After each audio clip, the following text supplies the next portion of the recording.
हम दर्शन के खाड़ हो मैया खोली के वाड़ी। हम दर्शन के खाड़ हो मैया खोली के वाड़ी।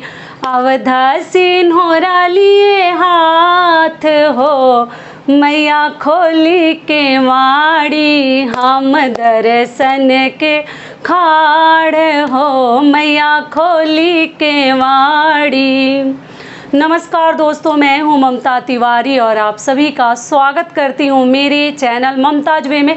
कैसे हैं आप सब, तो ये बताने के लिए कमेंट बॉक्स में जय माता दी हमेशा की तरह जरूर लिखें। तो चलिए दोस्तों, आज हम इस वीडियो में महाअष्टमी की पूजा विधि जानेंगे जो 3 अक्टूबर को पड़ा है। दिन है सोमवार और माता की पूजा विधि कैसे करनी है, मंत्र क्या है, भोग क्या लगानी है, किस रंग का वस्त्र पहननी है, कौन कौन से कार्य उस दिन करने हैं, मैं उपाय जो बताई थी वो उपाय भी करने हैं।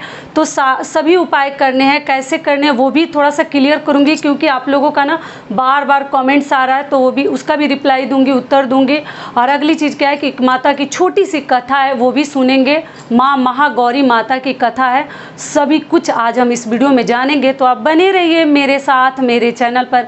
अगर आपको मेरा वीडियो पसंद आता है तो प्लीज़ आप मेरे चैनल को सब्सक्राइब कर दीजिएगा, बेल आइकन को प्रेस कर दीजिएगा, जिससे कि मेरे वीडियो के नए नोटिफिकेशन आप सभी के पास सबसे पहले पहुंचे। तो चलिए शुरू करते हैं। तो सबसे पहले आपको बता दूं कि महाअष्टमी की पूजा विधि, महाअष्टमी का व्रत कब रखेंगे, जो 2 दिनों का रखेंगे, कल रखेंगे 3 अक्टूबर को। दिन क्या है, सोमवार। ठीक है, सोमवार को महाअष्टमी पड़ा है। कितने सौभाग्य की बात है, कभी इस प्रकार से होता नहीं है, बहुत कम होता है, तो बड़ा दुर्लभ संजोग है। तो इसलिए सभी को महाअष्टमी की व्रत करनी है। जो 2 दिनों का व्रत रखते हैं वो अष्टमी के दिन, कल के दिन व्रत रखेंगे। ये भी क्लियर हो गया।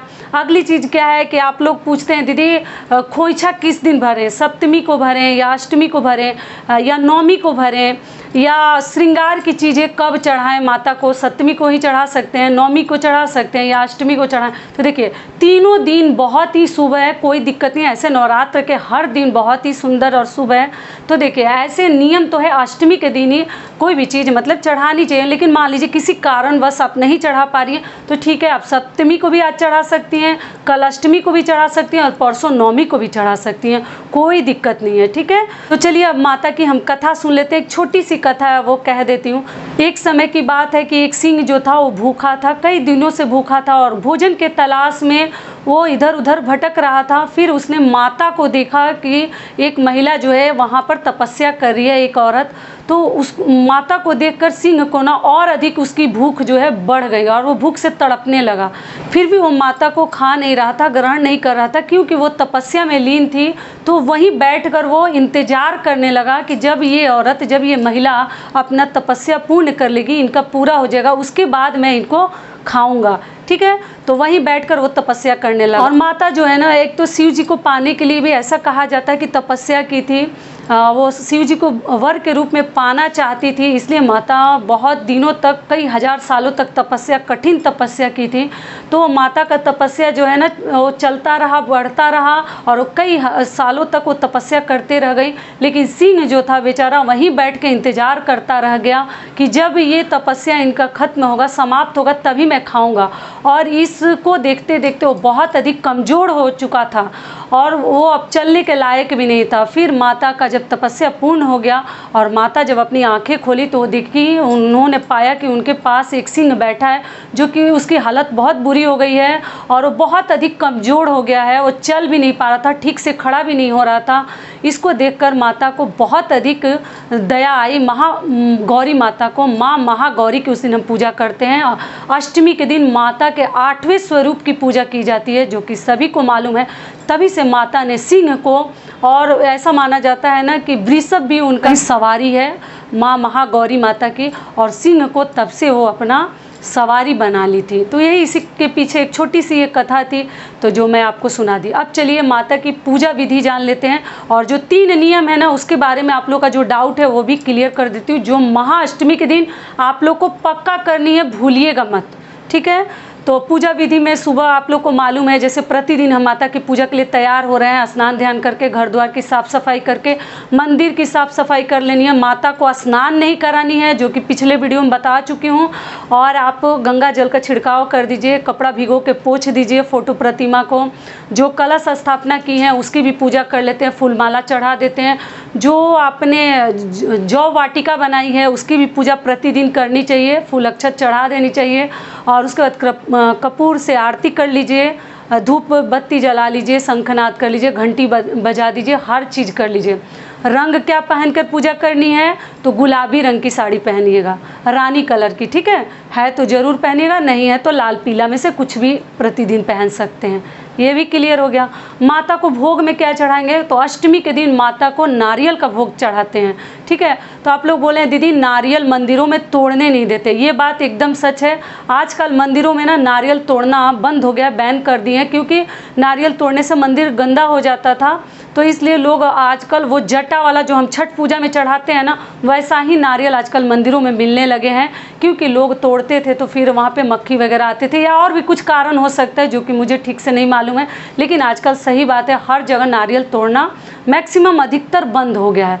तो कोई बात नहीं, आप केवल माता को चढ़ा दीजिएगा और चढ़ाकर घर वापस लेकर आ जाइएगा। और तोड़ते थे तो क्या करते थे कि आधा नारियल का टुकड़ा घर लेके आते थे और आधा माता के पास ही छोड़ देते थे मंदिर में चढ़ाकर। तो अब तो तोड़ेंगे नहीं, लेकिन घर तो लानी है, तो आप देख लीजिएगा आपको क्या करनी है, तो आप ना तोड़ें। और घर में आप चाहें तो माता के सामने जहाँ पर आप फोटो प्रतिमा रखी हैं, कलश स्थापना की है, उस जगह पर आप लोग नारियल तोड़ सकती हैं। समझ में आ गया, क्लियर हो गया। तोड़कर उसका पानी जो है अपने ऊपर छिड़काव कर लेना है, माता के ऊपर कर देनी है और आपका भोग लग जाएगा। और साथ में और भी चीज़ें आप चाहें तो अष्टमी के दिन भोग लगा सकती हैं। ये भी हो गया, माता को भोग लगाएंगे। और पूजा प्रार्थना करने के समय मंत्र कौन सा बोलेंगे, तो एक ये भी बोल सकती हैं, ओम देवी माँ महागौरी नमः, ओम देवी माँ महागौरी नमः बोल सकते हैं, ठीक है।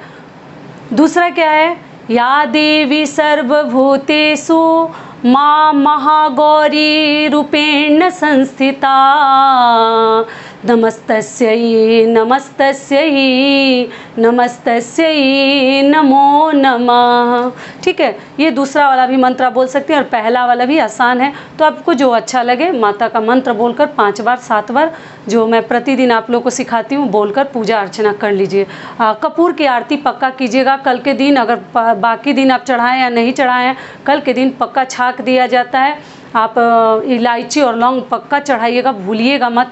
हो सके तो कल के दिन ही खोइछा भर दीजिएगा, अष्टमी और नवमी के दिन ही भरा जाता है। लेकिन किसी कारणवश आप नहीं कर पाई हैं तो आप देख लीजिएगा, लेकिन अष्टमी को ही कोशिश कीजिएगा, नवमी के लिए मत रहने दीजिएगा। ऐसे कुछ लोग नवमी को भी भरते हैं, अगर समय साथ दे, शरीर साथ दे तब। ये भी क्लियर हो गया। अगली चीज़ क्या है कि 3 आप लोग को उपाय बताई थी अपने पिछले वीडियो में। तो पहला क्या था कि हाथ में फूल लेकर और जल लेकर संकल्प लेनी थी कि माता रानी मेरा ये कार्य पूरा हो जाएगा तो मैं आपको चुनरी चढ़ाऊंगी, ठीक है। जल्दी से बता दे रही हूँ, उस वीडियो को आप लोग चेकआउट कर लीजिएगा, डिटेल में बताई हूँ, ठीक है।